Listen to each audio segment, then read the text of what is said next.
ሰላም እንዴት ናችሁ? ሀባይብ ዛሬ በጣም ተወዳጁ መግሉባ አብረን እንሰራለን። መግሉባ በአረቦች ዘንድ እጅግ በጣም ተወዳጅና ቆንጆ ምግብ ነው። አሰራሩም ያን ያህል ከባድ አይደለም። ዛሬ አብረን እናዘጋጃለን። ይሄንን ቪዲዮ የምትመለከቱ ሰዎች እባካችሁ በፈቃደኝነት ቻናልን ሰብስክራይብ አድርጋችሁ አበረታቱኝ። እንዲሁም የአረብ ምግብ መልመድ የምትፈልጉ እህቶች ካላችሁ ኮሜንት አድርጉልኝ። የምትፈልጉትን አይነት የአረብ ምግቦችን ላዘጋጅላችሁ ቪዲዮ ልሰራላችሁ እችላለሁኝ። ቪዲዮ ከወደዳችሁ ደግሞ ላይክ አድርጋችሁ ጀምሩት። ወደ ስራችን እንሄዳለን። መግሉባ ለማዘጋጀት ከሚያስፈልጉ ነገሮች ዋናው አትክልት ነው። አትክልት የፈለግነው አትክልት መጠቀም እንችላለን። ዛሬ እኔ የተጠቀምኩት ካሮት፣ ድንች፣ ኩሳ፣ በዝንጃን እንዲሁም ሽንኩርት ነው። ሁሉንም በተመሳሳይ ሳይዝ በክብ ክብ አድርጌ ከትፌያቸዋለሁ። የረሳሁት ቃሪያ፣ የፈረንጅ ቃሪያ መጨመርም አለመጨመርም ይቻላል። በነገራችን ላይ እነዚህ አትክልቶች ብቻ ይጨመራሉ ማለት አይደለም። ሌላ የፈለግነው መጨመር እንችላለን። አትክልቶቻችን ሁሉንም እንደዚህ በዚህ መልኩ ከከተፍን በኋላ ዶሮአችን በዘይት እንጠብሰዋለን። ዶሮ በዘይት መጥበስም በውሃ ማብሰልም ይቻላል። እኔ ለዛሬ ግን በዘይት ነው እየጠበስኩት፣ እንደ ተመጋቢ ፍላጎት ማለት ነው። ዶሮ በጠበስኩበት ዘይት አትክልቶቹ ሁሉንም ቆንጆ አድርጌ አነስተኛ እሳት ላይ አድርጌ ጠብሻቸዋለሁኝ። እንደምትመለከቱት ቆንጆ ሆኖ በስሎልኛል። ከዛ በኋላ አነስ ባለ ዘይት ሽንኩርቴን ጠባበስኩኝ። እዚህ ጋር የምትመለከቷቸው ቅመም በጽሁፍ አስቀምጬላችኋለሁ። እነዚህ ቅመሞችን ጨምሬ ሽንኩርቱ ጎልደን ብራውን እስኪሆን ድረስ በደንብ አድርጌ አቁላላዋለሁኝ። ዘይት ብዙ አያስፈልገውም፣ ምክንያቱም ሁሉንም ዘይት ላይ የጠበስናቸው ስለሆኑ። እዚህ ጋር ሽንኩርቱ ስናቁላላው ዘይት ብዙ አያስፈልግም። ከዛ 2 የተፈጨ ቲማቲም ጨምሬ ያለሁኝ በደንብ አድርገን እናቁላላዋለን።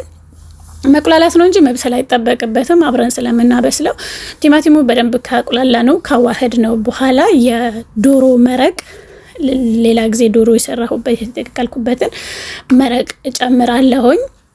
የውሃ መጠኑን ያነገርኳችሁ ያው ምግብ ሲሰራ የምንሰራው መጠኑን ስለማናቀው ነው ያነገርኳችሁ። እኔ መካከለኛ የሆነ ምግብ ስለማዘጋጅ መካከለኛ የሆነ ውሃ ነው የተጠቀምኩት። ከዛ በኋላ ቅድም ያጠበስነውን ዶሮ ከታች እናደርገዋለን። ቀስ ቀስ አድርገን ቁጭ ቁጭ ነው የምናደርገው። በኋላ ስንገለብጠው ቆንጆ ሆኖ እንዲቀመጥልን ቀስ አድርገን እንዳይሰባበርብን ቁጭ ቁጭ አድርገን እንደረድረዋለን። የምትፈልጉትን ከታች ማድረግ ትችላላችሁ። አትክልቶቹ ማድረግ ይቻላል፣ ዶሮውም ከታች ማድረግ ይቻላል። ግን እኔ ለዛሬ ዶሮውን ነው ከታች ያደረኩት። ዶሮውን በደንብ አድርጌ ረተብትብ አድርጌ ከታች ካደረኩት በኋላ ሶሱ በደንብ እንዲደርሰው 1-2 ጊዜ ገልበጥ አድርጌ አለሁኝ። ከታች ያለው የባህራት ወይም ደግሞ የቅመማ ቅመሙን እንትን እንዲደርሰው ከዛ ለትንሽ ደቂቃ ከድኜ አበስለዋለሁኝ። ዶሮ በእርግጥ የበሰለ ነው፣ ቢሆንም ግን በደንብ ባህራቱ ጣዕም ወደ ዶሮ እንዲሄድልኝ ስለፈለግኩኝ ነው። ከዛ በደንብ መዋሃዱን ወይም ደግሞ ባህራቱ ወደ ዶሮ እንደሄደላችሁ ወይም እንደሄደልኝ እርግጠኛ ስሆን ገለባበጥኩት። ሽታው ልነግራችሁ አልችልም። በጣም ነው ደስ የሚለው። በተለይ የጥቁር የደረቀ ላይሞን ካለ ለመግሉባ በጣም ተመራጭ ነው። ቃናው ቆንጆ ያደርግልናል። ከዛ በኋላ እንደዚህ በደንብ ዶሮ መብሰሉን እርግጠኛ ከሆንኩኝ በኋላ ሩዝ አገነፍላለሁኝ። ሁሉም የበሰሉ ስለሆኑ ሩዙ ትንሽ አገንፍየዋለሁ። 2 ደቂቃ ወር 3 ደቂቃ ነው ያገለፈልኩት። ከዛ በላይ መብሰል የለበትም፣ አብረው ሁሉንም ስለሚበስሉ። የቀሩትን አትክልቶች ሁሉንም ቀስ በቀስ አድርጌ እደረድራለሁኝ። ያው እንትን ደበላልቄ ነው የደረደርኩት። ከዛ አትክልቶችን ሁሉንም ደርድሬ ከጨረስኩኝ በኋላ ሩዝ ከላይ ቀስ አድርጌ አደርጋለሁ። እንደነገርኳችሁ ሩዙ በጣም መብሰል የለበትም፣ ትንሽ ብቻ ገባ ወጣ ማድረግ ነው ውሃስ እንዳይዝብን እንጂ አለመቀቀልም ይቻላል ሩዙ።